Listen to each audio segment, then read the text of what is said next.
하나님 말씀 보겠습니다. 오늘 말씀은 시편 1편 1절로 6절 말씀입니다. 우리 말씀을 짧으니까 같이 한번 천천히 읽도록 하겠습니다. 1절부터 6절 시작.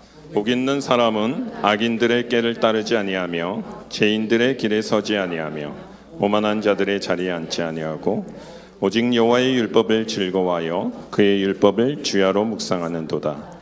그는 시냇가에 심은 나무가 철을 따라 열매를 맺으며 그 잎사귀가 마르지 아니함 같으니 그가 하는 모든 일이 다 형통하리로다. 악인들은 그렇지 아니하며 오직 바람에 나는 겨와 같도다. 그러므로 악인들은 심판을 견디지 못하며 죄인들이 의인들의 모임에 들지 못하리로다. 무릇 의인들의 길은 여호와께서 인정하시나 악인들의 길은 망하리로다. 아멘. 예. 이제 그 고린도 전서 우리가 큐티가 끝나고 오늘부터 이제 시편 큐티가 이제 시작이 됩니다. 시편은 전체 150편으로 구성이 되어 있는데 이 중에서 오늘 우리가 읽은 시편 1편과 시편 2편이 전체적으로 시편 150편을 전체적으로 설명하는 서문에 이제 해당이 됩니다. 그래서 시편은 기쁨과 감사가 그 안에 있고요. 또 시편의 시에는 슬픔과 탄식이 있습니다. 그리고 죄에 대한 회개도 있고 원수에 대한 두려움의 내용들도 있고 하나님께 버림받은 것 같은 느낌을 가질 때 부르짖는 기도도 있고요. 또 하나님의 구원을 경험한 후 온 백성들이 모여서 하나님을 찬양하는 내용들도 이 시편에는 담겨 있습니다. 그래서 이 시편은요, 구약에서는 시편을 그리고 우리 신약에서는 로마서를 통해서 이 성도들의 삶과 인생이 무엇인지에 대해서 이렇게 잘 나타나 있다. 그렇게 이제 얘기들을 합니다. 그래서 오늘 우리가 읽은 이 시편 1편은 왜 하나님께서 가장 먼저 150편의 시 중에서 가장 앞에 두셨을까? 이것을 우리가 한번 오늘 말씀을 통해서 살펴봤으면 좋겠습니다. 사실 제가 2년 전에도 이 동일한 시편 1편을 가지고 2년 전 4월 5일 날 설교를 했더라고요. 수요 예배 때. 예. 그때 설교문이 한 9페이지인데 한 페이지 반은 그냥 시간이 없어서 생략을 했어요. 예. 근데 동일한 이제 그 내용을 가지고 오늘 이제 말씀을 전하려니까 부담이 엄청 되고 또 오늘 여러분들이 시편 이제 큐티를 다 하고 오셨지 않습니까? 예. 그러니까 더 부담이 되고 또 제자훈련 우리 PBS가 시편 1편이라서 지금 우리 제자훈련생들이 눈을 또릿하게 보고 있어서 더 부담이 되고 해서 설교문을 작성하다 보니까는 제가 이렇게 좀 17페이지를 갖고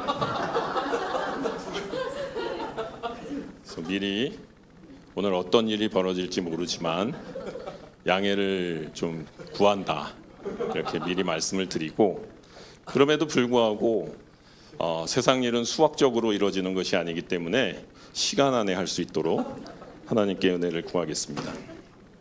시편에는요 인생의 삶을 길로 표현합니다. 그런데 인생을 수많은 길로 얘기하지 않아요. 뭐 성공한 길, 실패한 길, 건강한 삶, 아픈 삶, 아니면은 뭐 가난한 삶, 부유한 삶 이렇게 나누지 않고요. 시편 1편 우리가 읽어봤으면 알겠지만 시편은 의인의 길과 악인의 길로 삶을 구분하고 있습니다. 하나는 생명으로 향하는 길이고 하나는 멸망으로 향하는 길입니다. 또 하나는 하나님께서 아시는 길이고 다른 하나는 바람에 나는 겨와 같이 날아가는 길로 설명을 하고 있습니다. 오늘 시편 1편은요. 전체 읽는 방향을 정해주는데요. 의인의 길과 악인의 길 사이 속에서 드려지는 기도예요. 그러니까 의인의 길에서 드려지는 기도도 아니고 악인의 길에서 드려지는 기도도 아니고 의인의 길과 악인의 길 사이에서 드려지는 기도라는 겁니다. 그래서 성도는 악인의 길을 떠나 하나님의 말씀 안에 살기를 기도하고 또 고난 가운데서 의인의 길을 지켜달라고 부르짖기도 하고 그리고 마침내 하나님께서 의의 길을 인정하시고 구원하신다는 사실을 찬양하는 기도이기도 합니다. 모두의 시편 1편과 더불어 시편 2편이 이 시편의 전체를 들어가는 이중 서문이라고 말씀드렸는데요. 시편 1편은 그렇기 때문에 하나님의 말씀을 묵상하는 사람의 복에 대해서 얘기를 하고 있다면 시편 2편은요.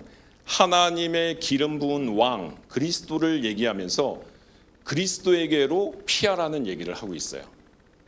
너희 삶을 그리스도에게로 피하라. 그리스도를 의지하라. 그러니까 시편 1편, 2편의 그 말씀을 더하면요. 시편의 전체적인 얘기이고요. 하나님을 믿는 성도들의 삶을 얘기하는 거고요. 우리의 전체적인 이 삶의 목표를 얘기하는 것이가 될 수가 있습니다. 그래서 1편, 2편을 합치면요. 하나님의 말씀을 사랑하라. 그리고 하나님의 아들 곧 예수 그리스도께 피하라. 이게 시편 전체의 서문입니다. 여러분은 이제 앞으로 시편 우리가 큐티를 해나갈 텐데요. 이 주제를 생각하면서 하나님의 말씀을 사랑하는 것과 영원하신 왕 그리스도에게로 우리의 삶을 피하는 것, 이 두 가지를 생각하면서 시편을 묵상하시면 도움이 되겠습니다. 그러면 여러분 말씀 속에서 이제 제가 이제 오늘은 세 가지를 얘기할 텐데요. 그러면 복 있는 사람은 이 누구인지, 그리고 의인과 악인의 삶은 어떻게 다른지, 그리고 어떻게 오늘 우리가 읽은 말씀에 나와 있는 물가에 심긴 나무와 같은 삶을 우리가 살 수 있는지, 이 세 가지의 내용에 대해서 오늘 설교를 하고자 합니다. 먼저 복 있는 사람은 어떤 사람인지를 우리가 말씀을 통해서 한번 살펴보겠습니다. 첫째는 복 있는 사람은 우리가 1절 한번 읽어볼까요? 한번 읽겠습니다. 시작. 복 있는 사람은 악인들의 꾀를 따르지 않고 죄인들의 길에 서지 아니하며 오만한 자의 자리에 앉지 아니하고. 복 있는 사람은 악인의 길을 따라가지 않습니다. 여기서 복 있는 사람은요, 이 히브리어 말로 아시레라고 합니다. 아시레, 복. 바라크라는 복이 있고 아시레라는 복이 있는데요. 여기에서 얘기하는 복 있는 사람아 이렇게 얘기하는 것은 아시레라고 합니다. 이것은 단순히 우리의 기분이 좋거나 일이 잘 풀리거나 그런 뜻이 아니에요. 오히려 어디에 가깝냐면은 참으로 복되구나. 행복하여라. 오늘 주제죠?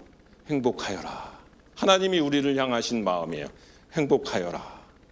그리고 얼마나 너희가 복된 사람인가.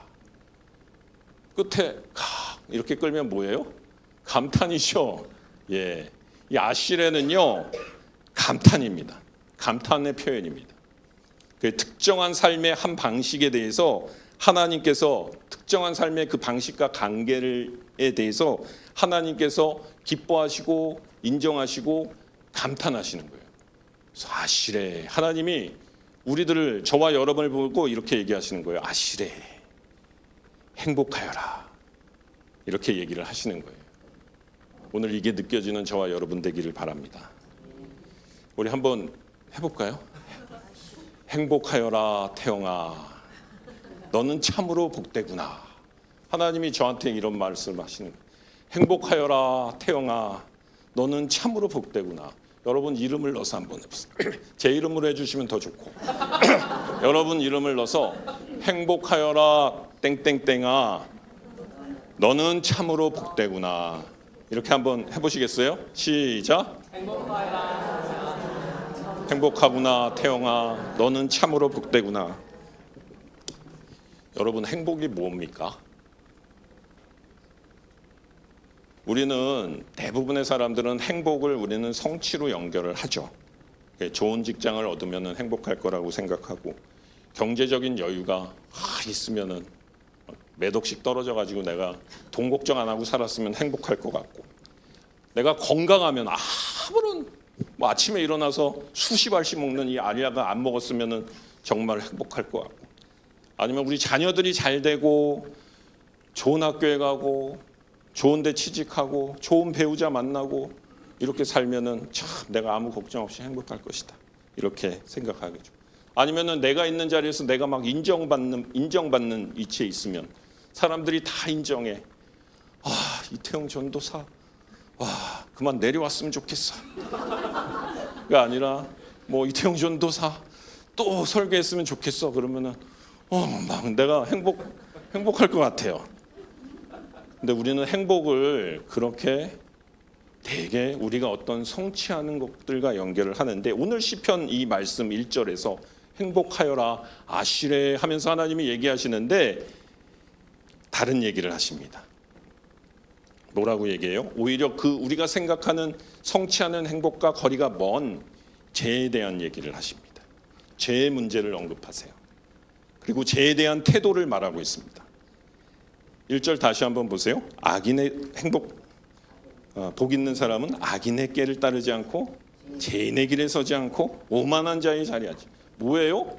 행복한 사람은 하면서 악인의 꾀, 죄인의 길, 오만한 자. 그리고 그 죄가 어떻게 해요? 따르지 않고 서지 않고 앉지 않는다. 이게 무슨 얘기냐면요. 행복한 사람은요, 하나님은 이 죄의 문제가 해결되는 것이 행복한 삶의 시작이다, 이런 얘기를 하고 있는 거예요. 시편 1편의 1절에서 하나님은 행복하여라 그러면서 이 죄의 문제를 너희가 해결하는 것이 행복의 시작이다, 이렇게 우리에게 말하고 있다는 거예요. 죄는요, 여러분 전진적인 진행을 하고 있지 않습니까? 지금 우리 이 말씀에도 우리가 처음에는 그러한 말을 듣다가 계속 듣다 보면 그러한 방식을 따르게 되죠. 그러다가 아예 거기에 눌러 앉습니다. 그래서 우리 가치관이 변해버려요. 쟤는 한 번에 딱 와가지고 강한 걸로 오지 않습니다. 슬슬슬슬. 이 정도는 괜찮아. 이 정도는. 에헤이, 한잔해. 서부터 시작한다는 것이죠. 괜찮다는 거죠. 술 취하지 않으면 돼. 여기서부터 시작한다는 것이죠. 쟤는 우리의 생각 속에 먼저 들어와요. 그리고 우리를 얘기를 하죠. 야, 하나님 말씀대로 살면은 손해 본다. 이거 이렇게 말하지 않지만요. 여러분 교회에서 엄청 많아요. 특히 부모님들, 자녀들 예배 보러 가서 학교 예배 드리고 무슨 모임 간다고 그럴 때 예배만 드리고 바로 와. 학원 가야지. 교회에 너무 빠져 살면 안 돼. 대학 가서 해. 무수하게 많이 봤습니다. 그러면 그 아이가 어떻게 생각하겠어요? 너무 빠져서 살면 안 되는구나. 그 생각서부터 시작하는 것이죠. 이 정도 거짓말 누구나 한다. 착한 거짓말. 이쁘다고 해, 이쁘다고. 잘생겼다고 해. 살 빠졌다고 그래. 오늘 오랜만에 봤는데. 예? 다이어트 중인데 왜 이렇게 요즘 피곤하세요? 얼굴 부으셨어요? 이러지 말고 살 빠졌어요. 이렇게. 착한 거짓말 괜찮다. 맞습니까? 지금 막 머리 돌아가죠? 이거 뭐라 그래야 돼? 나를 무시하는 사람에겐 반드시 갚아줘야 된다. 여러분 이런 생각 여기 계신 분들은 아무도 없죠? 손해보면 안 돼. 내가 손해보면 사람들이 날 만만하게 본다. 실실 웃고 다니면 안 돼. 헛된 말 막 많이 하고 다니면 안 돼. 그래야 사람들이 나를 어렵게 봐. 여기 우리 생각이 그렇게 들어간다는 거죠. 내 인생 내가 책임져야 돼. 하나님을 의지하는 것보다 너가 더 철저히 준비해야 돼. 하나님이 밥 먹여주냐? 이런 생각부터 시작을 하는 거예요, 여러분. 그 정도는 괜찮을 것 같지만 그 생각이 방식이 되고 우리의 가치관이 되어버린다는 거예요. 죄는 거기서부터 들어옵니다. 죄는요, 여러분 우리가 죄라는 것은 어떤 행위로 보고 있는 경우가 많은데 행위가 아니라 죄는요, 하나님이 아닌 다른 곳에 뿌리 내리는 겁니다. 무슨 말이냐면 하나님이 아닌 다른 것을 의지하고 믿는 거예요, 여러분. 얼마나 강범위하겠어요. 1절에 특히 나오는 이 오만한 자는요, 이 죄를 짓는 것을 넘어서 마지막 단계의 그 오만한 자는요, 이제 적극적으로 대적합니다. 그래서 믿는 자들을 공격합니다. 그렇게 정직하게 살아서 뭘 얻었는데, 야, 너 정직 그 기만이야. 그리스도인들은 너무 위선자들이야. 야, 말씀대로 산다는 거 현실을 모르는 얘기다. 무능한 자들의 자기 변명에 지나지 않아. 야, 교회 다녀도 다 똑같아. 내가 더 착해. 그러면은 여러분 그 앞에서 무슨 말을 할 수가 있겠어요? 십자가의 은혜만 말해가지고 어떻게 세상을 살 수 있어? 편협하고 너무 이기적인 것이지. 우리 공동체 안에 같이 살아야지. 지속적으로 공격하는 게 오만한 자의 자리에 앉아 있는 사람들의 태도라는 거예요. 복 있는 사람은요. 복 있는 사람은 이러한 꾀를 따르지 않는 사람을 성경은 얘기하고 있는 겁니다. 세상의 조언을 따르지 않는. 그러면 어떡합니까, 전도사님? 교회만 나와서 삽니까? 그거 아니죠. 세상 가운데 살아도 우리의 생각을 거기에 따라가지 않는 것이죠. 예수님은요, 죄인들의 친구였잖아요. 죄인들과 먹고 마시고 같이 동무였다고 얘기하지 않습니까? 세리와 창녀들하고 같이 예수님은 교류하셨습니다. 그러나 세리와 창녀들의 생각을, 그 가치관을 예수님이 따르지 않았다는 거예요. 그러니까 경계하셔야 되는 겁니다. 복 있는 사람은 뭐예요? 악인의 길을 따르지 않는 겁니다. 두 번째, 2절 한번 읽어보겠습니다. 2절 한번 같이 읽겠습니다. 시작. 오직 여호와의 율법을 즐거워하여 그의 율법을 주야로 묵상. 복 있는 사람은 여호와의 말씀을 즐거워하는 겁니다. 여기서 두 가지인데요. 하나는 즐거워하는 거고 두 번째는 묵상하는 겁니다. 여러분, 율법은 단순히 십계명이나 규칙을 의미하지 않아요. 히브리어 토라는 하나님의 가르침과 교훈, 곧 하나님께서 자기 백성에게 주신 모든 말씀을 얘기하고 있습니다. 그러니까 모세 오경만 얘기하는 것이 아니라 모든 말씀을 얘기하는 거예요. 복 있는 사람은 하나님의 말씀을 억지로 읽는 사람이 아니라 말씀을 즐거워하는 사람이다. 지금 여기 제자 훈련하시는 우리 사랑하는 집사님들, 얼마나 말씀을 사랑하십니까? 막 즐겁잖아요. 이 가제 이거를 5장밖에, 나는 10장 하고 싶은데 왜 5장만 읽어? 막 그러면서 막 읽죠. 10장 읽으셔도 돼요. 더 많이 읽으셔도 됩니다. 즐거워하는 거, 이 말씀을 즐거워하는 거. 말씀을 어떤 의무로 내가 숙제로만 하는 것이 아니라 말씀 속에서 하나님을 만나고 하나님의 뜻을 발견하는 것을 기뻐하는 거예요. 우리 제자훈련생 집사님들, 말씀을 즐거워하는 축복을 받으시길 바랍니다. 물론 처음부터 이 말씀이 즐거운 건 아니에요. 우리의 육신은 말씀보다 세상의 소리에 더 쉽게 끌립니다. 하나님의 말씀보다 영상이나 유튜브, 뉴스 저도 많이 봅니다. 사람들의 마음에 그 빼앗기기가 십상이에요. 그걸 아는 게 중요해요. 그래가지고 성도들은, 그러나 우리가 어려움이 있을 때 어디로 갑니까? 유튜브 갑니까? 내 마음이 힘들 때 유튜브로 가지 않아요. 성도들은. 우리들은 다시 말씀으로 가는 거예요. 그걸 보면서 내가 하나님의 부르심을 받은 자구나를 우리는 알 수 있는 거예요. 두려워하지 말라. 두려움이 생길 때 우리는 말씀을 붙잡습니다. 내가 너와 함께함이라. 내 죄가 주홍같이 들지라도 양털같이 휘어질 것이다. 내가 죄책감에 빠질 때 그 말씀으로 가는 거예요. 수고하고 무거운 짐진 자들아 다 내게로 오라. 내가 너희를 쉬게 하리라. 아휴, 오늘도 힘드네. 이럴 때 그 말씀으로 가는 거예요. 내가 너를 결코 버리지 않고 너와 함께하리라. 내가 너를 지명하여 불렀나니 너는 내 것이라. 이 말씀으로 갈 때 그 안에서 오는 위로를 받는 거죠. 복 있는 사람은 그래서 주야로 묵상합니다.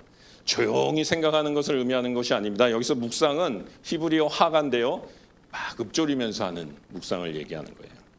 그래서 말씀이 마음에 사라지지 않도록 반복하면서 읊조리면서 붙드는 것이에요. 우리 제자 훈련 하시는 우리 집사님들 엄청 말씀을 밤낮으로 하고 다니시잖아요. 여러분의 입을 제가 주목하면 항상 이렇게 하시는 걸 제가 봅니다. 가능합니다. 그죠? 가능해요? 주야로 여러분 말씀을 묵상하시는 거 가능하십니까? 믿음으로 아멘 하신 줄 믿습니다. 그거는 저기 전도사님, 목사님만 하시는 거죠. 그러지는 않으시겠죠? 여러분 생각해 보세요. 여러분 걱정이 생기면요, 우리는 그 걱정거리를 한 번만 딱 생각하고 생각 안 하지 않아요. 그죠? 하루 종일 내내 그 걱정거리만 생각해요. 맞아요? 묵상 가능하다니까요. 우리 가능한 존재예요. 여러분, 누가 여러분에게 마음의 상처를 줘봐요. 그 사람이 했던 말을 계속 묵상합니다. 되뇌이고. 그만 좀 하세요 할 때까지 되뇌이고. 여러분, 경제적인 문제가 생겨요. 손실이 생겨. 요즘 막 주식한다 그러는데 어떤 순장님이 저한테 그것 좀 전해달라고. 주식 좀 얘기 좀 그만했으면 좋겠다. 예, 삼성전자, 하이닉스 올라가면 올라가는 대로, 떨어지면 떨어지는 대로, 안 사면 안 산 대로, 산 사람은 산 사람대로, 그거에 따라 하루에 그 기분이 달라지는데 이게 맞는지 모르겠습니다. 여러분, 우리가 손실이 뭐 어떤 게 생길 것 같다. 한번 보세요. 여기 남자 집사님들, 여자 집사님들, 뭘 하면 손실이 생길 것 같아. 아, 그렇구나 하고 넘어갑니까? 밤새 생각합니다. 그 손실에 대해서 잠 못 자요. 기도하다가 잠 못 자는 게 아니라 손실, 이거 손실, 내가 손해 보면 어떡하지? 경제적인 손해를 보면 어떡하지? 그리고 아침에 또 일어나자, 맞아, 말씀 봅니까? 그것도 생각해요. 계속 되뇌입니다. 염려합니다. 우리는 할 수 있어요. 이런 경험이 있으신 모든 분은 하가 묵상할 수 있습니다. 말씀을 그렇게 묵상할 수 있습니다. 복 있는 사람은 염려보다 말씀을 더 깊이 되새긴다는 거예요. 나는 부족하지만 여호와는 나의 목자시다. 나의 상황은 기도해도 변하지 않았지만 하나님은 나의 피난처 되신다. 나는 실패했지만 그리스도의 십자가는 완전하다. 나는 약하지만 하나님의 은혜는 강하다. 나의 약함을 묵상하는 것이 아니라 하나님의 은혜를 묵상한다는 거예요. 어디에서 할 수 있겠습니까? 말씀 가운데서 가능합니다. 여러분, 말씀 묵상은요, 변하지 않는 하나님의 약속으로요, 우리의 흔들리는 현실을 다시 해석하는 거예요. 우리의 현실은요, 오늘도 흔들립니다. 우리의 마음은요, 오늘도 흔들려요. 근데 하나님의 말씀은 변하지 않습니다. 그 말씀으로 다시금 흔들리는 우리의 상황들을 해석하는 거예요. 말씀 묵상은 그래서 복 있는 사람들이 하는 겁니다. 세 번째, 복 있는 사람은 물가에 심긴 나무와 같습니다. 여기에서 심겼다는 건요, 원래 자리가 거기 아니라는 거잖아요, 그죠? 그거를 생각해야 되는데 이 시편에는 원래 자리는 얘기를 안 해줘요. 그래서 제가 뽑았습니다. 예레미야 17장 5절로 8절 말씀을 보면은 이 그 시냇가에 심긴 나무에 대해서 잘 표현이 되어 있는데 우리 한번 요거 읽어봤으면 좋겠거든요. 말씀 한번 읽어보겠습니다. 5절로 8절 말씀인데 한번 읽어보겠습니다. 같이 시작. 여호와께서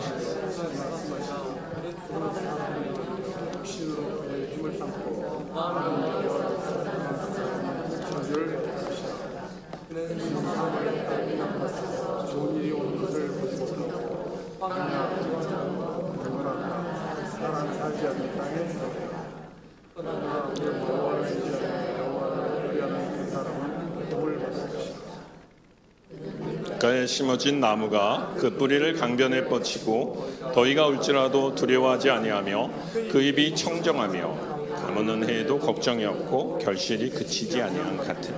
예, 여기 물가에 심어진 나무가 있죠. 근데 그 앞에 뭐예요? 무슨 나무가 있어요? 사막의 떨기나무. 예, 저와 여러분은 사막의 떨기나무에서 물가에 심겨진 나무로 옮겨진 자들인 줄 믿습니다. 예. 복 있는 사람은요, 시냇가에 심겨진 나무인데요, 그 전에 우리가 사막의 떨기나무에 있었다는 것을 아셔야 됩니다. 여기서 주목할 표현은 심겨진 나무라는 거예요. 우연히 우리 물가에서 자란 나무를 말하는 게 아니에요. 본래 좋은 자리에 있던 나무도 아닙니다. 사막의 떨기나무에 우리는 강야와 건건한 땅에서 우리는 나왔어요. 우리는 죄와 사망 속에 있는 자들이에요. 거기에서 누군가가 우리를 콕 집어가지고 거기다 심은 거예요. 누구예요? 저와 여러분을 콕 집어가지고 여기다가 심은 거예요. 교회에 심은 겁니다. 인간의 부패한 마음은 스스로 치유할 수 없습니다. 우리가 물가로 가기 위해서는 외부의 힘이 필요해요. 우리를 옮겨주는 외부의 개입이 필요합니다. 여기에 심다라는 히브리어 표현은요, 사틀이라는 말인데요, 수동분사예요. 그러니까 자기가 하는 게 아니에요. 스스로 자신을 심은 것이 아니라 심김을 받은 나무라는 것을 보여주고 있는 것입니다. 나무가 자신의 뿌리를 들고 물가를 찾아간 것이 아닙니다. 여러분, 이게 저와 여러분을 향한 하나님의 은혜임을 믿으시기 바랍니다. 그럼 우리는 행복한 사람이에요. 행복하여라, 하나님이 얘기한 거예요. 성도는 자기 노력으로 생명의 물가에 찾아온 사람이 아닙니다. 우리가 하나님을 먼저 찾은 것이 아니라 하나님께서 우리를 찾아오셨습니다. 우리가 그리스도를 선택하기 전에 하나님께서 그리스도 안에서 우리를 선택하셨다는 거죠. 원래 우리는 죄와 죽음의 땅에 뿌리를 내리고 있었어요. 사막의 떨기나무같이 죄와 죽음의 땅, 마르고 건건한 땅에 있었던 우리라는 것이죠. 세상의 인정과 욕망이 없으면 살아갈 수 없고 몸부림치고 견딜 수 없이 소스라치는 그 땅에서 살아가는 존재였다는 것이죠. 세상의 인정, 욕망, 이걸로 채워져야지만 숨 쉴 수 있는 나무였다는 것이죠. 그런데 하나님이 저와 여러분을 그 자리에서 뽑아서 생명의 물가로 심으셨다는 겁니다. 할렐루야!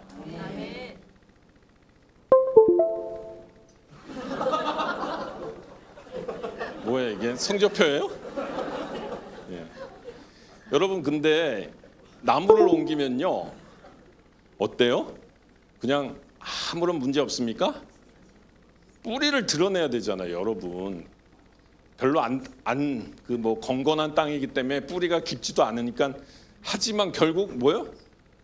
뿌리를 그려냅니다. 그리고 흙을 털어요. 새로운 데 심어야 되잖아요. 그러면 여러분, 변화가 있어요, 없어요? 아픔이 있어요, 없어요? 여러분, 그래서 때로는 건강을 의지하던 사람은 질병을 통해서 우리 자신의 연약함을 발견하기도 하면서 하나님 앞에 나옵니다. 또 재물을 의지하던 사람은요, 경제적인 어려움을 통해서 하나님만이 공급자이심을 깨닫고 하나님 앞에 나오기도 하는 거예요. 저같이 자녀를 의지하던 사람은 자녀 문제를 통해서 이 자녀가 내 소유가 아니구나, 이런 걸 깨닫고 하나님께 맡기게 됩니다. 그러면서 하나님 앞에 나오는 거죠.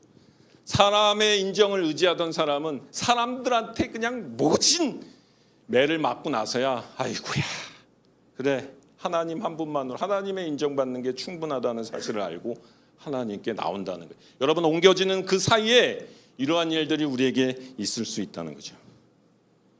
이것을 하나님이 우리를 버리시는 것이 아니라 더 깊은 은혜의 물가로 옮겨 싣고 있는 가정이라는 것을 믿으시기 바랍니다.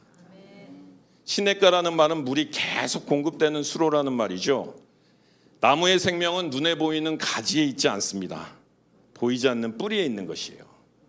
날씨가 뜨겁고 비가 내리지 않아도 뿌리가 물에 닿아 있으면 그 나무는 견딜 수가 있어요. 제가 항상 설교하는 건데, 이제 예수 그리스도 안에서 우리는 파이프라인이 연결되었어요. 제발 그 파이프라인 없는 사람처럼 비 좀 내려주세요. 내 이 문제 좀 해결해 주세요. 이렇게 기도하지 말라고. 수돗물 트세요. 믿음으로 하나님과 연결돼 있습니다. 예수 그리스도 안에서 우리는 연결돼 있습니다. 물 틀면 칼칼칼 나오는데 비 좀 내려주세요. 조금 나은 사람은 우물가에 가서 우물 푸고 있고, 수도관이 연결돼 있다니까요. 성도의 힘은 여러분, 통장에 넉넉한 잔고에 있지 않습니다. 여러분이 기도하는 모든 문제가 해결될 때 있는 것이 아니에요. 사람들이 다 나를 칭찬하는 데 있는 것이 아니에요. 성도의 생명은 보이지 않는 곳에서 그리스도와 연결되어 있는 데 있습니다. 저와 여러분이 그리스도와 연결되어 있습니다.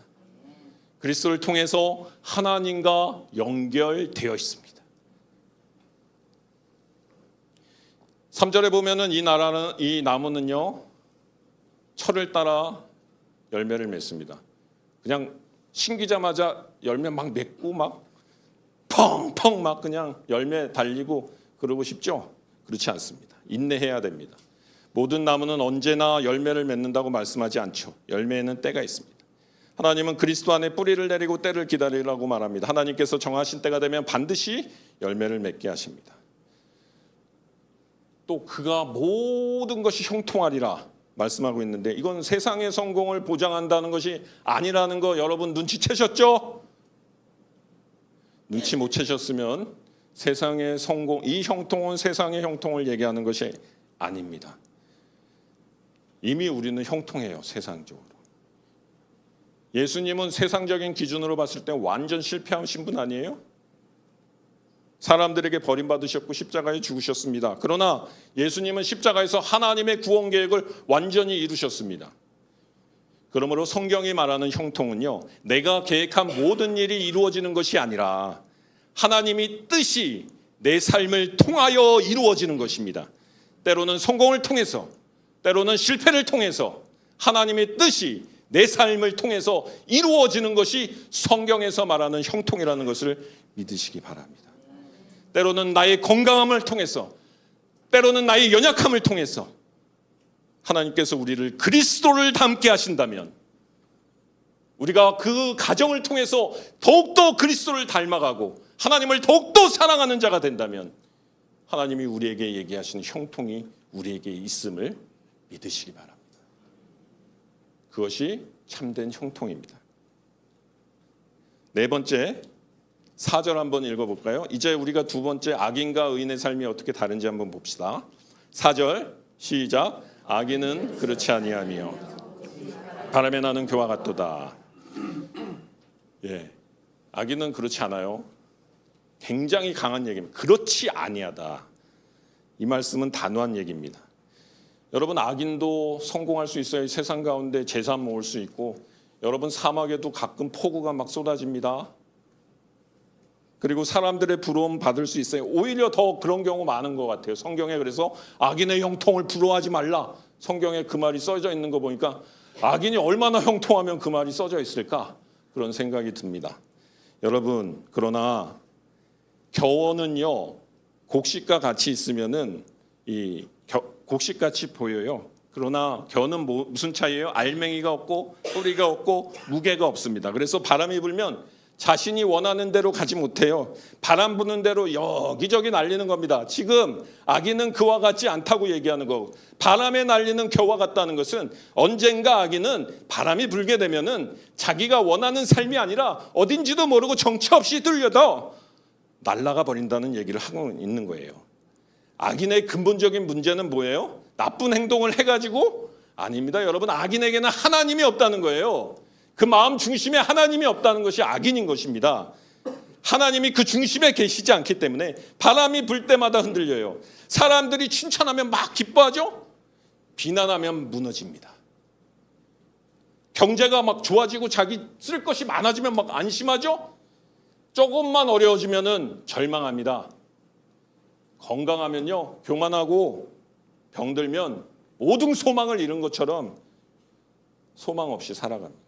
자녀가 잘 되면 막 성공한 것 같고, 자녀가 어려움을 겪으면 자기 인생 전체가 불행한 것 같이 가라앉아 버리는 것이죠. 왜 그래요? 뿌리가 없기 때문에 그렇습니다. 환경이 변하면 버티지 못합니다. 악인은 환경이 변하면 버티지 못합니다. 사랑하는 여러분, 우리가 오늘 왜 여기에 앉아 있습니까? 기독교라는 종교를 믿고 앉아 있는 것입니다. 여러분, 환경이 어려우면 우리는 다 날아가 버려요. 만약에 우리가 종교적인 것을 가지고 이 자리에 앉아 있다면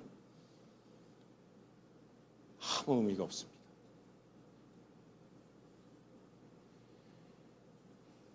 의인들도 바람이 불죠. 의인들에게도 바람이 붑니다. 신앙이 있다고 우리가 바람을 피할 수 있는 건 아니에요. 그러나 우리는 샘에 연결되어 있어요. 우리의 뿌리가 견딜 수 있는 것이죠. 5절 6절 한번 보겠습니다. 하나님께서 의인의 길을 아십니다. 5절 6절 한번 읽겠습니다. 같이 시작. 그러므로 악인들은 심판을 견디지 못하며 죄인들의 의인의 모임에 들지 못하리라. 무릇 의인들의 길은 여호와께서 인정하시나 악인들의 길은 망하리로다. 예, 큰일 났네. 지금 7페이지밖에 못했는데. 주여. 여기서 인정하신다는 말은요, 단순히 하나님이 의인이 어디에 있고 어디에서 살고 뭘 한다는 것을 그냥 지켜본다는 얘기가 아니죠. 그걸 아시고 돌보시고 지킨다는 말이에요. 하나님이 적극적으로 아시고 돌보시고 지킨다는 거예요. 합력해서 선을 이루신다는 거예요. 성도의 길이 안전한 이유는요, 성도가 그 길을 완벽하게, 내가 갈 길을 위험한 데가 어디고, 여기는 안전하고, 이 돌을 밟으면은 안 꺼지고, 이 돌을 밟으면 꺼지고, 이 길을 성도가, 우리가 다 잘 알고 있어서 안전하다는 게 아니에요. 우리는 그렇게 알 수도 없어요. 우리 미래의 일을. 그죠? 그럼 뭐예요? 하나님께서 그 길을 알고 계시기 때문에 안전한 거예요, 여러분. 제가 이 얘기, 제가 가끔 기도합니다. 주님, 저 앞으로 뭐하고 어떻게, 어디로 갑니까? 주님, 저 어떻게 쓰십니까? 기도하겠죠? 여러분들도 기도하죠? 저를 위해서. 갑갑할 때마다 기도해 주시죠? 예. 저를 위해 준비하신 길이 무엇인지 주님 보여주십시오. 제가 그렇게 기도를 한동안 했어요. 주님이 보여주셨습니까? 안 보여주셨습니까? 눈치껏. 안 보여줘야 얘기가 되잖아요. 그죠? 안 보여주시더라고요. 답이 없더라고요. 이런 마음을 주셨어요. 근데 좀 웃긴데 제가 그냥 좀 재밌게 표현하겠습니다. 너가 알아서 뭐하냐? 저한테 그런 마음을 주시더라고요. 너가 알아서 뭐하냐? 그 길 걸어가는데 또 조금 가다가 징징대려고, 무섭다고 하려고, 나 못한다고 하려고. 너가 알면 방해만 돼. 너 내가 알려줬는데 30년 걸렸잖아. 내가 30년 전에 신학교 가라고 그랬는데 30년 걸렸잖아. 너 핑계대고 요리 피하고 저리 피하고. 알면 네가 순종하고 따라가는 게 아니야. 그리고 하나님이 얘기하시고, 이제는 내가 네 삶을 운전한다. 너 알 필요 없어. 예, 주님, 알겠습니다. 그 다음부터 그 기도 안 합니다. 그러니까 묻지 마세요, 저한테. 뭐 하실 거예요? 목사 안수 받으면 뭐 하실 거예요? 묻지 좀 마세요. 몰라요, 저도. 선교 가신다고 그랬는데 그건 어떻게 되셨어요? 몰라요. 묻지 마세요. 여러분, 그러나 우리가 하나님을 붙드는 힘보다 하나님이 우리를 붙드는 힘이 더 강하다는 걸 믿으시기 바랍니다. 내가, 여러분이 하나님을 붙드는 그 힘보다 하나님이 여러분을 붙드시고 인도하시는 힘이 더 강하다는 것을 믿고 신뢰하고 행복하시기 바랍니다. 악인의 길은 지금 넓고 화려하게 보일 수 있어요. 많은 사람이 그 길을 걷고 있기 때문에 안전해 보이기도 합니다. 그러나 그 길의 끝은 분명해요. 반면 의인의 길은 좁고 외로워 보일 수 있지만 하나님께서 아시고 지키는 길이며 그 끝에는 생명이 있습니다. 여러분, 그러면 우리 삶 가운데 이 말씀들, 우리가 지금 읽은 이 말씀들을 가져와서 우리 삶 가운데 어떻게 우리가 시냇가에 심긴 나무로 살 수 있겠습니까? 첫째는요, 여러분, 보이는 결과에 대해서 우리의 태도를 다시 한번 생각해 보셔야 돼요. 사랑하는 여러분, 우리 삶 가운데 저 잘 압니다. 여러분 어떻게 살고 있는지. 우리는 끊임없이 무엇인가를 증명하고 결과를 내야 되는 삶 가운데 살아가고 있지 않습니까? 직장에서는 자기의 능력을 증명해야 되고, 가정에서도 내가 좋은 부모라는 것을 증명해내야 되고, 심지어 교회에 와서도 내가 좋은 성도라는 것을 증명해야 되고 보여줘야 되고, 우리 은퇴하신 집사님은 은퇴한 후에도 그냥 편하게 마음 먹고 지냈으면 좋겠는데, 은퇴한 후에도 내가 좀 쓸모있는 사람이라는 것을 증명하기 위해서 막 뭔가를 막 찾아다니고, 우리는 다 마음속에 자기마다의 성적표를 가지고 있어요. 나는 얼마나 성공했는가? 내 자녀는 다른 자녀보다 얼마나 잘 되었는가? 나는 다른 사람보다 더 인정받고 있는가? 나의 노후는 잘 준비되어 있는가? 다 자기 나름대로의 성적표를 가지고 채점하고 있어요. 이 질문 자체가 잘못됐다는 얘기를 하고 싶은 게 아닙니다. 맡겨진 일 성실히 하고 가정 잘 돌보고 미래를 준비하는 거 필요합니다. 그러나 이러한 것들이 우리의 가치를 결정하기 시작하면 우리는 물가에 심기운 나무가 아니라 바람에 흔들리는 벼가 된다는 거예요. 이것은 우리의 가치를 결정하는 것이 아닙니다. 이것은 하나님 외에 다른 것에 가치를 두는 거예요. 이것의 제된 마음이에요. 보이는 결과가 좋으면 나는 복받은 사람이야. 보이는 결과가 좋지 않으면 하나님께서 날 버리셨나 봐. 그러지 마시라는 거예요. 자녀가 잘 되면 내가 키웠다 생각하고, 자녀가 어려움을 겪으면 내 인생도 실패했구나. 사업이 잘 되면 하나님이 나를 사랑하신다고 생각하고, 사업이 어려워지면 하나님이 나를 떠나셨다고 생각하지 마시라는 거예요. 시편 1편이 말하는 복은요, 이러한 상황에서 나오는 복이 아닙니다. 하나님과의 관계에서 나오는 복입니다. 하나님과의 관계가 우선돼야 된다는 거예요. 복 있는 사람은 모든 일이 자기 뜻대로 되는 사람이 아닙니다. 모든 일이 뜻대로 되지 않아도 하나님의 말씀을 놓지 않는 사람입니다. 복 있는 사람은 눈물을 흘리지 않는 사람이 아니라 눈물을 흘리면서도 뿌리를 생명의 물에서 빼놓지 않는 사람이라는 거예요. 우린 때때로 이렇게 기도하죠. 하나님, 이 문제만 해결해 주시면 제가 정말 행복하겠습니다. 자녀 문제만 주님 해결해 주시고, 여러분 몸이 아프신 분은 주님 이 병만 치료해 주시면 제가 잘 믿겠습니다. 여러분, 아까도 말씀드렸지만 하나님은요, 비 내리시는 비 이렇게 여러분들한테 비 주시는, 그건 일반 은총이라고 하는데요, 하나님을 믿지 않는 사람들한테도 줍니다. 비를 쫙 내려줘요. 그들도 먹고 살기 위해서. 우리들은요, 하나님은 아예 물가에 이렇게 뿌리를 그냥 물에다가 그냥 해주셨다니까요.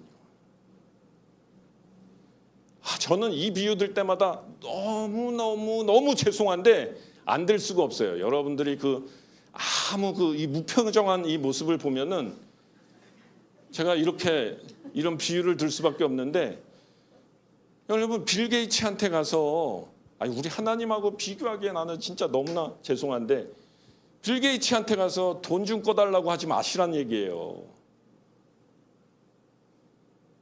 빌 게이츠 아들이 돼버리면 끝나는 거예요. 빌 게이츠 상속자가 되면 끝나는 건데 왜 가서 돈 빌리냐는 얘기예요. 하나님이 여러분을 메마른 사막에서 뽑아서 물가에 심기었다는 것은요, 하나님이 여러분을 채무자가 아니라 자녀를 삼으셨다는 거예요. 그리스도 안에서 여러분을 자녀로 삼으셨고 하나님의 상속자가 되었다는 겁니다. 만일 하나님이 우리를 위하시면 누가 우리를 대적하리요? 적어도 이렇게 얘기하고 나가셔야죠. 맞습니까? 비 한 방울이 어찌 강물과 비교할 수 있습니까? 그러면 성도의 고백은 이렇게 바뀌어야 돼요. 주님, 이 문제만 해결해 주시면 제가 뭘 하겠습니다. 행복하겠습니다가 아니라, 주님, 이 문제 가운데서도 주님이 나의 생명 되시기 때문에 나는 복 있는 사람입니다. 이러한 기도의 고백이 저와 여러분에 있으시길 축복합니다. 여러분이 그리스도 안에 있으면 복 있는 사람입니다. 두 번째는요, 나의 행위에 더 이상 희망을 두지 말아야 됩니다.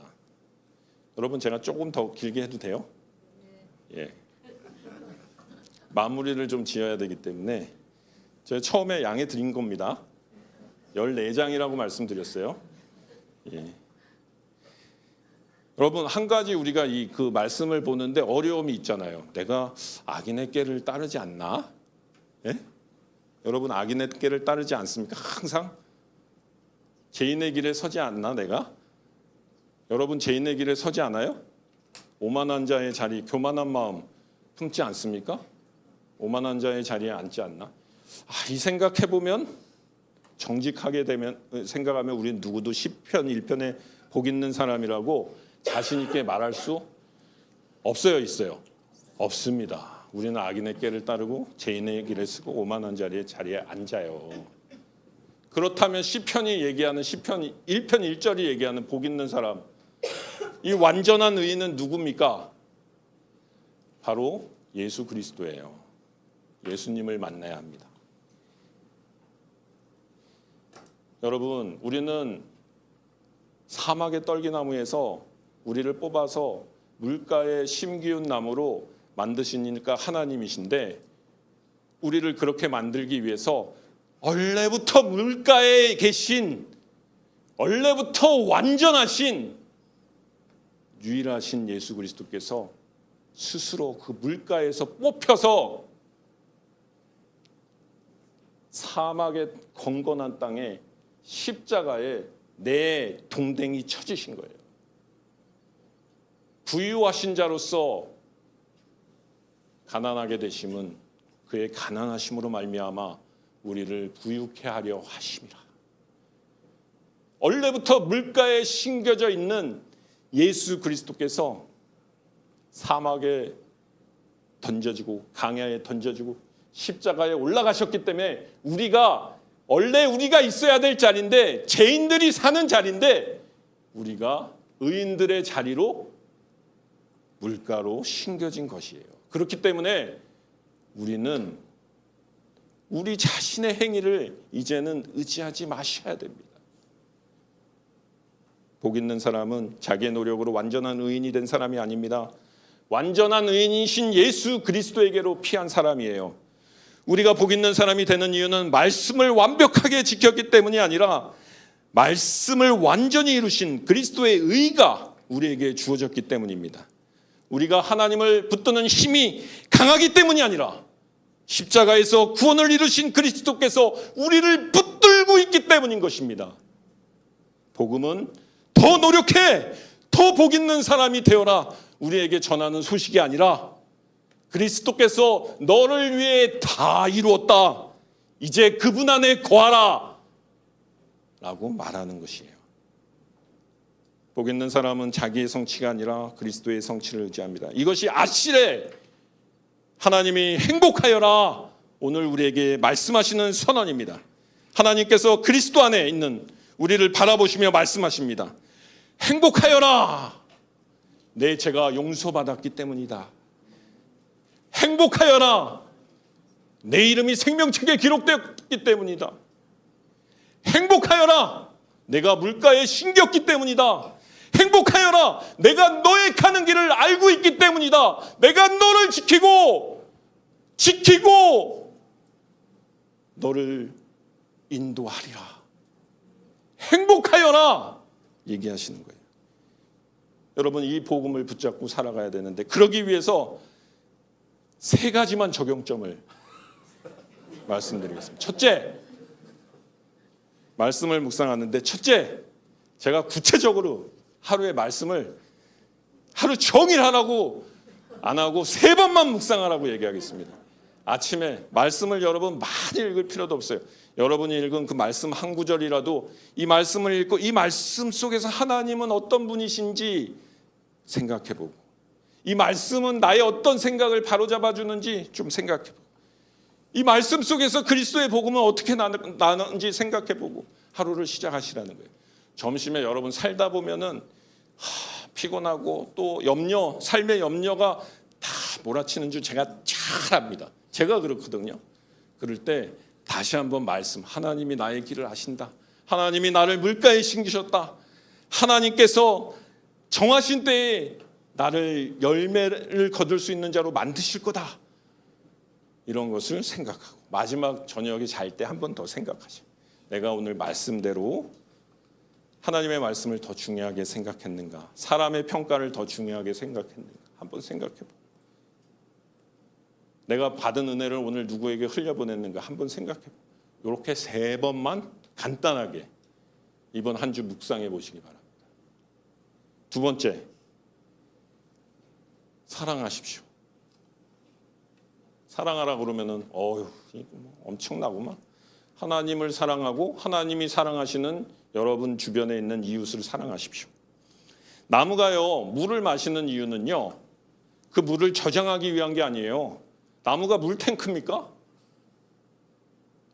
나무가 뿌리를 통해서 물을 흡수하는 이유는 뭐예요?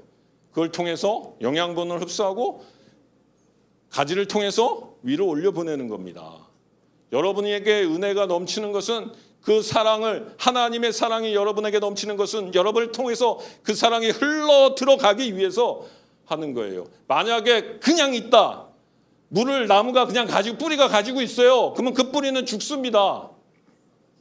아무리 좋은 것도 가지고 있으면 썩어버려서 죽어버려요. 우리는 사랑을 흘려보내야 됩니다.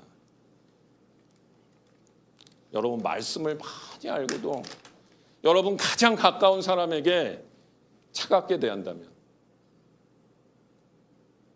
여러분 남편, 여러분 아내에게 여러분 말씀을 잘 안다고 하면서도 차갑게 대하고 그렇게 대한다면 여러분 그 말씀의 열매가 아직 되지 못한 겁니다.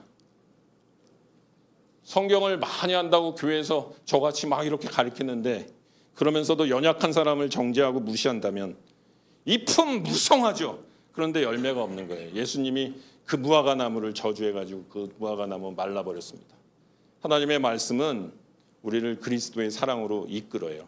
사랑은 간념이 아니에요. 여러분, 이번 한 주간 한 사람을 정하십시오. 그래서 그 사람에게 사랑을 좀 표현해 보세요. 감사의 말을 좀 전하고, 여러분 배우자에게 감사의 말을, 여기 배우자도 지금 있으신데 나가기 전에, 나가자마자 감사의 말을 전하시고, 또 여러분 자녀들의 말을 좀 제발 판단하지 말고 좀 들어주세요. 판단하지 말고 좀 제발 들어주세요. 이번 한 주. 그게 사랑하는 겁니다. 여러분 교회에 소외된 사람들, 여기는 아무도 안 계신데 수요 예배 오신 분들, 주일에 보면은 가끔 혼자 왔다 혼자 가시는 분들 있어요. 그분들한테 가서 한번 웃어주세요, 밝게. 그리고 여러분 마음 가운데 용서하지 못한 사람이 있으면 그를 위해서 한번 기도해 주십시오. 열매는 나무가 살아있음을 증명하는 거예요. 마지막, 그리스도를 의지하십시오. 여러분 자신의 힘이 아니라 그리스도를 의지하시기 바랍니다. 여러분, 우리는 매일 저는 매일 성경 읽고 제자 훈련하고 사역 훈련했고, 기도도 막 새벽 기도 나갑니다. 말씀대로 살려고 노력합니다. 그래서요, so what? 그렇게 그거 하나도 안 하는데 삶에서 사랑을 실천하는 사람과 그거 온갖 거 다 하는데 지금 얘기한 이거 안 하는 사람, 누가 열매가 있습니까? 누가 은혜로 사는 사람입니까? 종교인이 되어서는 안 됩니다. 자신의 힘이 아니라 그리스도를 의지하십시오. 그래서 매일 이렇게 고백할 수 있었으면 좋겠습니다. 나는 오늘 나의 성취를 증명하기 위해 살지 않겠다. 나는 나를 증명하기 위해 오늘 살지 않겠다. 그리스도께서 십자가에서 이루신 구원을 의지하며 붙잡으며 오늘 살아보겠다. 사람의 인정이 아니라 하나님의 은혜만으로도 내가 충분한 그런 삶을 살아보겠다. 이렇게 결단하시기 바랍니다. 이것이 복 있는 사람의 삶입니다. 그래도 이것을 다 하면 저는 나쁜 사람이기 때문에 2장이 남았는데 여기서 말씀을 마치도록 하겠습니다. 기도하겠습니다. 은혜로운 하나님 아버지, 죄와 죽음의 땅에 있던 우리를 그리스도 안에서 옮겨 생명의 물가로 심어주시니 감사합니다. 악인의 깨와 사람들의 평가에 따라 흔들리지 않게 하시고 주의 말씀을 즐거워하며 주야로 묵상하게 하시옵소서. 우리의 노력과 성취를 의지하지 않고 십자가에서 구원을 완성하신 예수 그리스도만 의지하게 하시고 삶의 모든 계절 속에서 사랑과 인내와 거룩함의 열매를 맺고 살아가도록 인도하여 주시옵소서. 우리의 길을 아시고 끝까지 지키시는 예수님의 이름으로 기도드립니다. 아멘. 우리 찬양하겠습니다. 주께 가까이.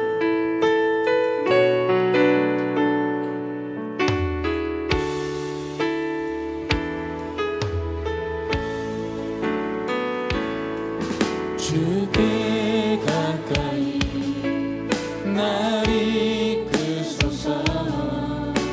간절히 주님만을 원합니다. 채워주소서.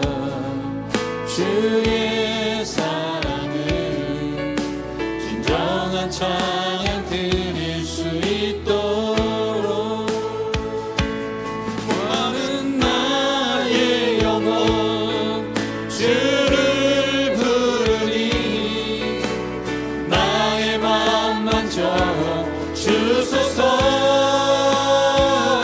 주님만을 원합니다. 더 원합니다. 나의 맘 만져 주소서. 우리 한번 기도하겠습니다. 오늘 들을 말씀을 붙잡고 한번 기도했으면 좋겠습니다. 여러분, 시편 1편은 우리에게 두 가지 길을 보여줍니다. 하나는 악인의 길이고 하나는 의인의 길이에요. 하나는 바람에 나는 길이고 겨와 같은 길이고 하나는 생명의 물가에 심긴 나무의 길입니다. 하나님 말씀을 기억하면서 우리 기도했으면 좋겠습니다. 하나님, 악인의 길을 따르지 아니하고 죄인의 길에 서지 아니하고 오만한 자의 자리에 앉지 않게 하여 주시옵소서. 염려와 두려움을 주야로 묵상하는 사람이 아니라 하나님의 약속, 하나님의 말씀을 묵상하는 사람이 되게 하여 주시옵소서. 그리고 나의 행위와 성취가 아니라 완전한 의인이신 예수 그리스도의 의를 의지하는 복 있는 사람으로 살아갈 수 있도록 해달라고 이 시간 말씀을 기억하면서 기도하며 나가겠습니다. 사랑의 하나님 아버지, 감사합니다. 아버지 하나님, 오늘 말씀 가운데 아버지 우리에게 의인의 길과 악인의 길이 모여 있음을 깨닫게 하여 주시니 감사드립니다. 바람에 나왔는 겨와 같은 악인의 길을 걸어가는 것이 아니라 물가에 심기운 나무와 같은 의인의 길을 살아갈 수 있도록 우리를 불러 심겨주신 하나님 아버지의 권세를 찬양합니다. 아버지, 그러므로 이제 우리가 우리 자신의 능력과 우리 자신의 힘을 의지하여 살아가는 것이 아니라 완전한 의인 되신 예수 그리스도를 바라보며 예수 그리스도를 의지하며 살아가는 삶 살 수 있도록 아버지 도우시고 인도하여 주시옵소서. 아버지, 우리 삶이 메마른 땅과 같은 아버지 종교인의 삶이었사 아버지 하나님의 그 풍부하신 아버지 은혜가 넘쳐서 아버지 그 사랑을 실천하며 살아갈 수 있는 아버지 주의 자녀된 삶 살아갈 수 있도록 주님 도우시고 인도하여 주시옵소서. 아버지 말씀을 아버지 우리가 묵상하며 살아갈 수 있게 하여 주시옵소서. 아버지 주님의 말씀을 즐거워하며 묵상할 수 있기를 원합니다. 아버지 말씀을 숙제처럼 잊지 않고 아버지 말씀 속에서 하나님을 만나기를 원합니다. 그리스도의 은혜를 발견하기 원합니다. 우리의 현실을 복음으로 다시 해석할 수 있도록 아버지 하나님 도와주시옵소서. 우리의 삶의 염려가 찾아올 때 하나님 우리가 염려를 묵상하는 것이 아니라 하나님의 말씀을 묵상하며 아버지 그 말씀이 주시는 힘과 능력으로 아버지 살아갈 수 있도록 도와주시옵소서. 아버지 우리를 생명의 물가로 심으시는 은혜를 아버지 하나님 우리가 깨닫기를 원합니다. 열매가 보이지 않는 계절에도 낙심하지 아니하고 아버지 하나님 우리가 흔들리는 시간에도 하나님께서 우리를 더 깊은 은혜의 자리로 옮기심을 믿고 신뢰하게 하여 주시옵소서. 아버지 우리의 형통이 세상적인 형통이 아니라 하나님의 뜻이 우리 삶을 통해 이루어지는 거룩함을 이루는 삶이 형통한 삶이라는 것을 깨닫게 하여 주시옵소서. 아버지 하나님 완전한 의인이신 예수 그리스도를 의지합니다. 우리의 실패보다 크신 십자가의 그 모습을 우리가 붙잡게 하시고 우리의 연약함보다 하나님의 은혜가 은혜가 크다는 것을 기억하게 하시고, 우리를 붙드는 힘보다 주님이 붙드시는 그 손의 더 강함을 믿습니다. 주여 믿습니다. 주님의 강하신 손을 믿습니다. 우리가 모두, 우리 성도들 모두 그리스도 안에서 행복하여라 아시네 말씀하신 하나님의 은혜를 누리고 돌아가는 아버지의 이 수요 찬양 예배 되게 하여 주시옵소서. 우리 한번 교회 공동체와 여름 사역을 위해서 한번 더 기도하겠습니다. 여러분, 우리 교회가 그리스도와 같이 하나 되게 해달라고 여러분 기도했으면 좋겠습니다. 우리 교회가 그리스도와 하나 되게 해달라고 기도했으면 좋겠습니다. 그리스도께 뿌리 내린 교회가 되게 해달라고, 말씀에 뿌리 내린 교회가 되게 해달라고 여러분 기도했으면 좋겠습니다. 그리고 성도들이 서로 하나 되어 사랑의 열매를 맺게 해달라고 기도했으면 좋겠습니다. 여러분, 교회를 위해서 기도해 주십시오. 이번 여름 태국 치앙마이 단기 선교를 위해서 여러분 기도해 주십시오. 하나님의 일하신 하나님의 선교를 우리가 목격하고 교회의 모든 성도들에게 증거할 수 있는 시간이 되게 해달라고 기도해 주시고요. 또 이번 여름 사역이 시작되었습니다. 교회 학교 우리 다음 세대들이 아버지 수련회를 통해서 준비하고 하나님을 만나기 위해서 나아가는 그 가정마다 하나님 함께하여 주셔서 은혜로 채워 주시옵소서. 하나님 은혜를 부어 주시고 복음의 열매를 맺게 하여 주시옵소서. 우리의 다음 세대들이 복음의 열매를 맺게 해 주시옵소서. 이렇게 여러분 교회와 선교와 다음 세대를 위해 기도해 주시기 바랍니다. 사랑의 하나님 아버지 감사합니다. 아버지 하나님 함께 겪는 교회를 남게 하여 주시고 주님의 나라를 이루어가시니 감사드립니다. 아버지 하나님, 이 교회가 하나님 우리 주 예수 그리스도 안에서 아버지 말씀 가운데 뿌리를 내릴 수 있는 교회가 되게 하여 주시고, 하나님의 마음을 시원케 하는 교회, 하나님을 기쁘시게 하는 교회, 하나님을 바라보는 교회 될 수 있도록 함께 꿈꾸는 교회를 주님 붙잡아 주시옵소서. 아버지 함께 꿈꾸는 교회 모든 구성원들이 아버지 사랑의 열매를 맺게 하여 주시옵소서. 서로가 서로를 용납하고 서로가 서로를 받아들이며 서로가 서로를 나보다 낮게 여기며 아버지 낮은 자리로 나아갈 수 있는 아버지 함께 꿈꾸는 교회 될 수 있도록 주님 도와주시옵소서. 아버지 하나님, 우리를 은혜의 자리로 불러주시니 감사드립니다. 아버지 하나님 함께하여 주시고 아버지 7월 19일부터 25일까지 아버지 하나님 이제 29명의 교육자와 성도들이 태국 치앙마이 단기 선교를 떠납니다. 아버지 19일부터 25일까지 그 기간 동안에 하나님의 일하심을 우리가 목격하게 하시고 하나님의 일하심에 동참할 수 있게 하시고 모든 대원들이 건강하게 잘 다녀올 수 있도록 아버지 도우시고 인도하여 주시옵소서. 아버지 교회에 이제 간선의 학교가 있습니다. 아버지 유아 유치부, 아버지 초등부, 아버지 중고등부, 대학 청년부까지 아버지 다음 세대들의 수련회를 준비하며 하나님의 은혜를 받고자 아버지 여름 사역을 준비해 나갑니다.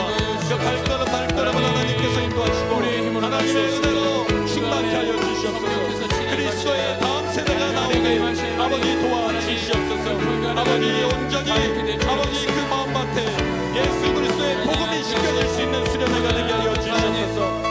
아버지 우리 다음 세대들이 하나님을 아버지 행복하여라 아시레의 복을 누리는 다음 세대가 될 수 있도록 아버지 도우시고 인도하여 주시옵소서. 아버지 우리 다음 세대가 세상에 깨가 아니라 하나님의 말씀을 즐거워하는 아이들로 자라게 하시고 교사들에게 성령 충만함과 지혜와 사랑을 부어주시고 준비하는 모든 손길 위에 세임을 주시옵소서. 아이들의 밭을 열어주셔서 복음이 심기게 하시고 그리스도 안에 뿌리 내리는 은혜의 시간이 될 수 있도록 주님 도우시고 인도하여 주시옵소서. 감사드립니다. 여러분 한 번 더 기도할 텐데요, 여러분 가슴에 손을 얹고요, 우리 개인의 은혜와 성령 충만함을 위한 기도를 했으면 좋겠습니다. 우리 각 개인의 삶 가운데 여러분 하나님의 은혜가 더 깊어지기 바랍니다. 복음을 아는데 그치지 않고 복음을 살아내는 신앙의 성숙이 있게 해달라고 기도하시기 바랍니다. 조그만 성공해도 교만하지 않게 하시고 실패해도 절망하지 않게 하시고 모든 계절 속에 겨울 같은 시절을 지날지라도 그리스도를 의지하게 해달라고 여러분 기도했으면 좋겠습니다. 무엇보다도 성령 충만함으로 사랑과 인내와 거룩함의 열매 맺는 삶 되게 해달라고 여러분 우리 자신의 영혼을 위해서 이 시간에 성령 충만함을 위해서 한 목소리로 기도하시겠습니다. 사랑의 하나님 아버지 감사드립니다. 아버지 하나님 이 시간에 역사하시는 성령 하나님의 능력을 의지합니다. 성령 하나님 우리 가운데 역사하여 주시옵소서. 아버지 우리가 성령 충만함을 바라보며 나가기 원합니다. 아버지 이제 복음을 우리가 머리로 아는 데 그치는 것이 아니라 아버지 복음의 삶을 살아낼 수 있는 신앙의 성실을 하여 주시옵소서. 그리스도를 알아가는 그곳까지 우리가 살아갈 수 있도록 아버지 도와주시옵소서. 아버지 자신 성공에 교만하지 않게 하시고 아버지 실패 가운데서도 절망하고 낙심하지 않게 하시고 아버지 모든 계절 속에서도 그리스도를 인지하게 하여 주시옵소서. 아버지 하나님 도와주시옵소서. 각 사람에게 은혜를 더하여 주시옵소서. 아버지 겉으로 보이는 상황보다 보이지 않는 뿌리가 더 중요함을 알게 하시고 우리의 뿌리가 그리스도를 닿게 하여 주시옵소서. 삶의 문제가 해결되어야만 복 있는 사람이 되는 것이 아니라 그리스도 안에 있기 때문에 이미 복 있는 사람임을 믿게 하여 주시옵소서. 우리가 복음을 살아내게 하시옵소서. 말씀을 듣고도 삶이 변하지 않는 사람이 되지 않게 하시고 받은 은혜가 가정과 일터와 교회와 관계 속에 흘러가게 하시옵소서. 가까운 사람에게 더 따뜻하게 하시고 연약한 사람에게 더 오래 참게 하시고 용서하기 어려운 사람을 위해 기도할 수 있는 마음을 우리에게 허락하여 주시옵소서. 성령 하나님 우리를 충만케 하여 주시옵소서. 우리의 의지와 결심만으로 말씀대로 살 수 없음을 고백합니다. 성령님께서 우리의 생각을 새롭게 하시고 우리의 욕망을 다스려 주시고 우리의 말과 선택과 행동을 복음에 합당하도록 빚어 주시옵소서. 염려보다 말씀을 붙들게 하시고 두려움보다 믿음을 붙들게 하시고 자기 의보다 그리스도의 의를 의지하는 삶 살아갈 수 있도록 주님 도우시고 인도하여 주시옵소서. 아버지 하나님 날마다 십자가 앞에 걸어가게 하시옵소서. 우리의 시작도 내고 아버지 걸어가는 그 가정도 내고 우리의 마지막도 주님의 은혜밖에 없음을 우리가 깨닫고 주장하며 날마다 주님 안에 성숙해가는 성도 되게 하여 주시옵소서. 내가 누려왔던 모든 것들이 내가 지나왔던 모든 시간이 내가 걸어왔던 모든 순간이 당연한 건 아니라 은혜였어. 아침에 해가 뜨고 저녁에 노을 봄의 꽃향기와 가을의 열매 변하는 계절의 모든 순간이 당연한 건 아니라 은혜였어. 모든 것이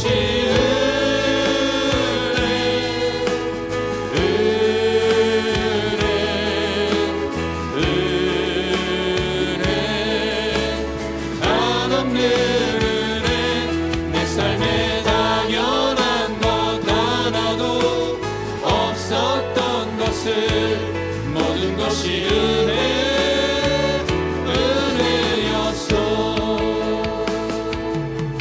내가 이 땅에 태어나 사는 것 어린아이 시절과 지금까지 숨을 쉬며 살며 꿈을 꾸는 삶 당연한 건 아니라 은혜였어. 내가 하나님의 자녀로 살며 오늘 찬양하고 예배하는 삶 복음을 전할 수 있는 축복이 당연한 건 아니라 은혜였어. 모든 것이 은혜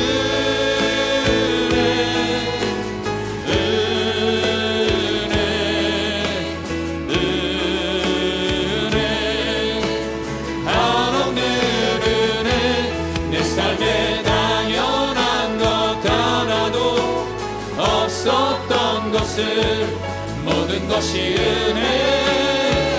은혜여서 모든 것이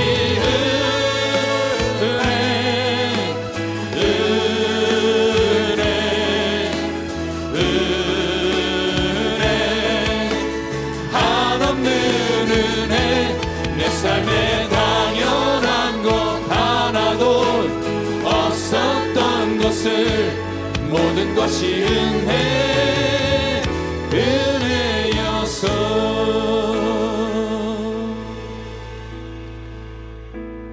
은혜로우신 하나님 아버지, 오늘 우리를 말씀 앞에 세워주시고 시편 1편 말씀을 통하여 참된 복이 무엇인지 듣게 하시니 감사합니다. 하나님, 우리는 세상의 꾀를 따라가고 사람의 인정과 눈에 보이는 결과를 붙들며 말씀보다 염려를 더 깊이 묵상할 때가 많았습니다. 그러나 주님께서는 그런 우리를 내버려 두지 않으시고 그리스도 안으로 옮겨 생명의 물가로 심어주셨습니다. 주님, 우리가 이 은혜를 잊지 않게 하여 주시옵소서. 복을 얻기 위해 몸부림치는 사람이 아니라 그리스도 안에서 이미 복을 받은 사람으로서 살게 하여 주시옵소서. 우리의 행위와 성취가 아니라 예수 그리스도의 십자가와 부활을 의지하게 하여 주시옵소서. 우리의 실패보다 크신 주님의 은혜를 날마다 붙들게 하여 주시옵소서. 하나님, 우리 함께 꿈꾸는 교회를 붙들어 주시옵소서. 우리 교회를 그리스도와 하나 되게 하여 주옵시고 성도들이 서로 하나 되어 사랑의 열매를 맺게 인도하여 주시옵소서. 하나님, 올 여름 태국 치앙마이 단기 선교와 주일학교 여름 사역을 위해 성령의 능력을 부어 주시옵소서.